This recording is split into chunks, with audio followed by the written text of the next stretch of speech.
मित्रों नमस्कार। पावन ज्योतिष प्रभात यूट्यूब चैनल पर आप सबका स्वागत है। आज के वीडियो का शीर्षक है कुंडली देखकर जाने जीवन का गोल्डन पीरियड। कब आएगा जीवन का सबसे अच्छा समय? KP astrology. जी हाँ मित्रों, क्या आप जानना चाहते हो कि आपके ज़िंदगी में, आपके जीवन में गोल्डन पीरियड कब आएगा?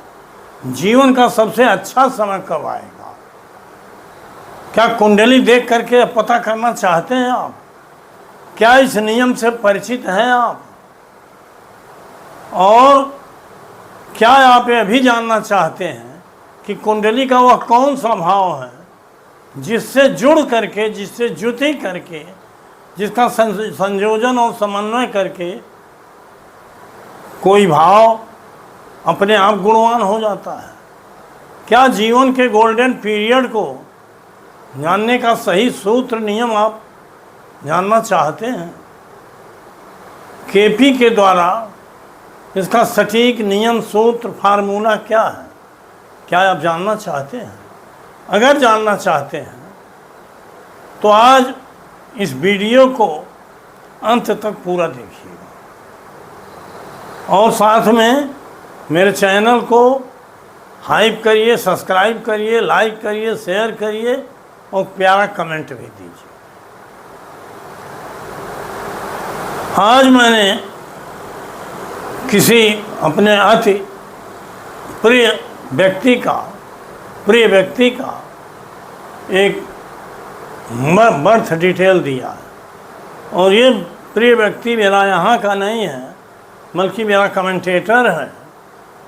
हरदम मेरे वीडियो पर कमेंट करता है, मेरा सहयोग करता है, मनोबल बढ़ाता है।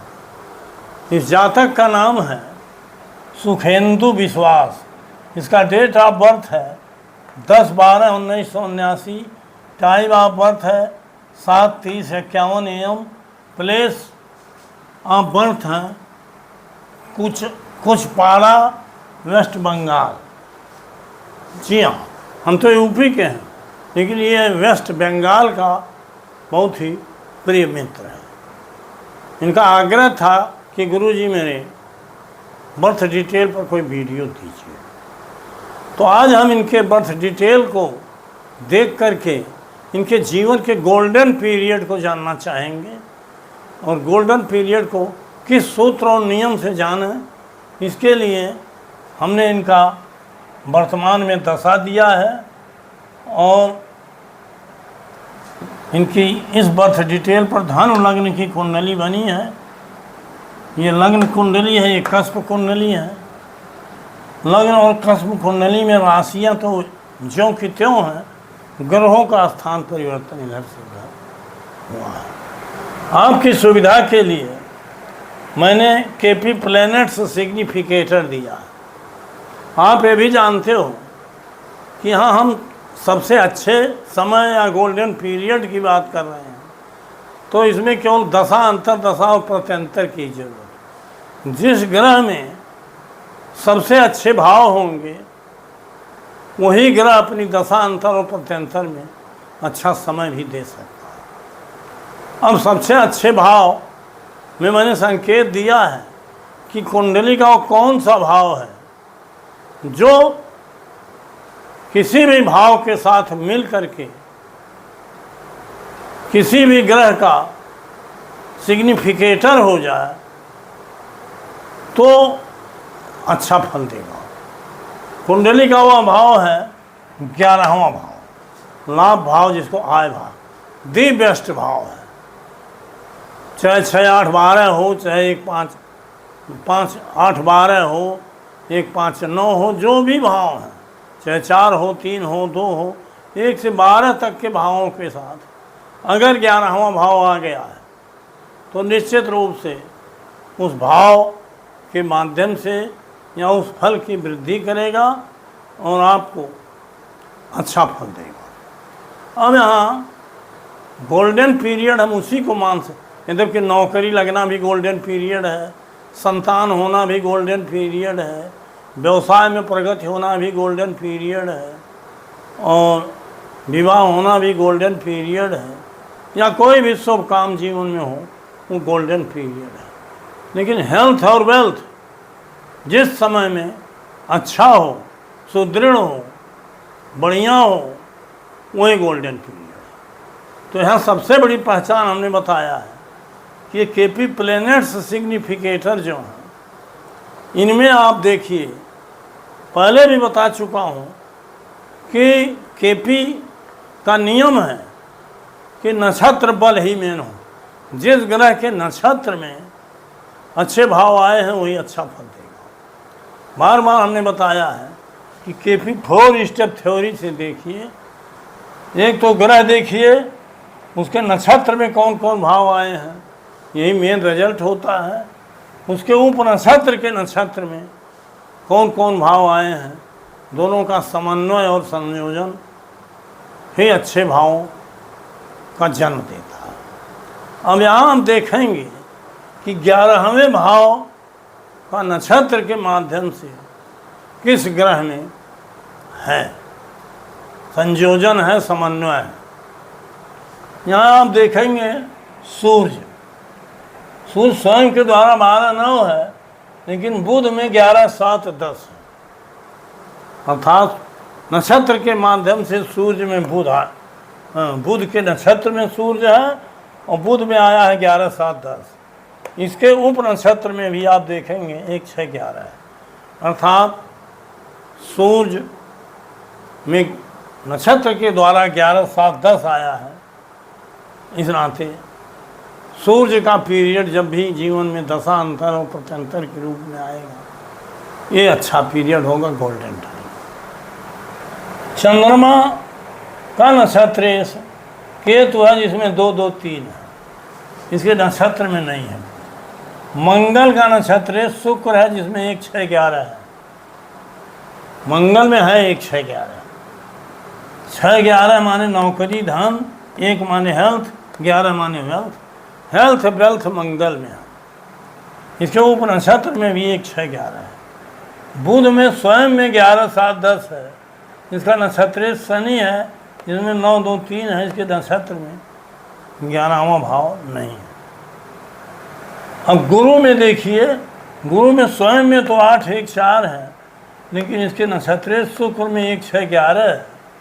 भले उप नक्षत्र केतु में 2-2-3 है, लेकिन 6-11 आया और यहाँ 2 मिल गया तो 2-6-11-1 और 3 भाव भी हेल्थ के लिए बढ़िया, मतलब हेल्थ और वेल्थ के लिए गुरु बढ़िया कर रहा है।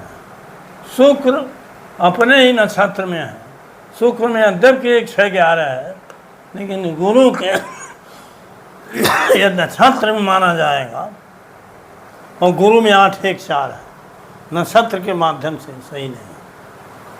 शनि में 9-2-3 है, नक्षत्र के माध्यम से 12-9 है, शनि में भी 11वां नहीं है नक्षत्र।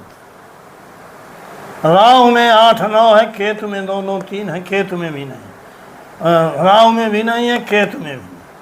अर्थात सूर्य, मंगल और गुरु, ये 3 ऐसे ग्रह हैं।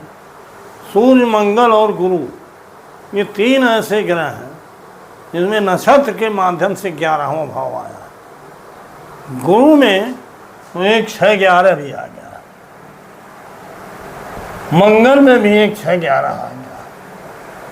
तो इस तरह से मंगल और गुरु और सूर्य, सूर्य में भी नक्षत्र के माध्यम से 11-7-10 है और इसके ऊपर नक्षत्र में भी 1-6-11, अर्थात सूर्य अच्छा कालखंड। वर्तमान में इस पर राहु की महादशा चल रही है, जो 14-11-25 से 14-11-43 तक, 43 तक। राहु में हमने बताया कि कोई भाव अच्छे नहीं, लेकिन राहु पर सभी लोग, आप लोग जानते हो कि राहु पर जिस ग्रह की दृष्टि या ज्योति होती है, राहु उसका फल देता है। तो राहु में आप देख लीजिए, राहु पर यहाँ हमने दिखाया है, राहु पर प्रभाव है चंद्रमा मंगल, चंद्रमा और मंगल की ज्योति है।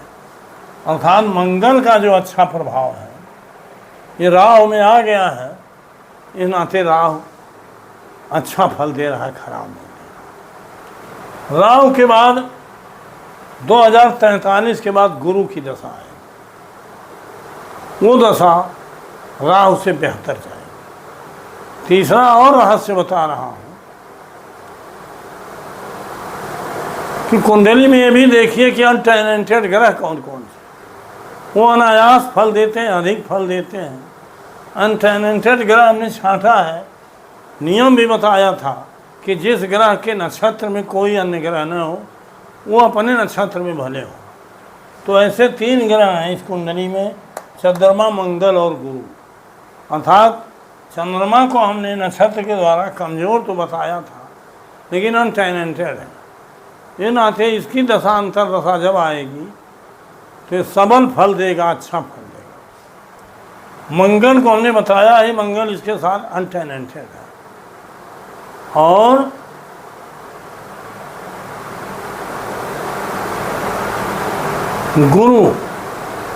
गुरु भी अनटैलेंटेड है। अर्थात जब गुरु का समय आएगा तब भी अच्छा फल। मंगल में भी इसका अच्छा रहा।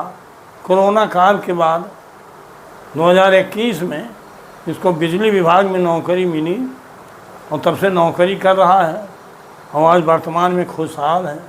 मंगल तो अच्छा ही बीता लगभग। राहु जो 25 से शुरू हुआ, नवंबर 25 से, वो भी अच्छा चल रहा है, जबकि कुंडली में राहु अच्छा नहीं है। लेकिन राहु पर जो ज्योति द्वारा मंगल और चंद्रमा का प्रभाव है, इसने राहु में भी अच्छी स्थिति ला दिया। अब राहु के बाद 2043 के बाद जो गुरु आएगा, ये पीरियड दी बेस्ट होगा, क्योंकि गुरु में आप देखिए स्वयं में तो 8, 1, 4 है, लेकिन इसके नक्षत्र में 1, 6, 11 है, ऊपर नक्षत्र में 2, 2 है। 1, 6, 11 हेल्थ वेल्थ सब है, और 8, 1, 4 भले हैं, संघर्ष है, शिक्षा है, वाहन है, सारी चीज़ें हैं, लेकिन गुरु की दृष्टि भी बड़ी महत्वपूर्ण है। यहाँ देखिए गुरु लग्न को भी देख रहा है, 5वें को भी देख रहा है। अर्थात गुरु की दृष्टि हेल्थ पर भी है, धन पर भी है, 1, 6, 11 पर। अर्थात गुरु का समय 43 के बाद इसके जीवन का गोल्डन पीरियड होगा।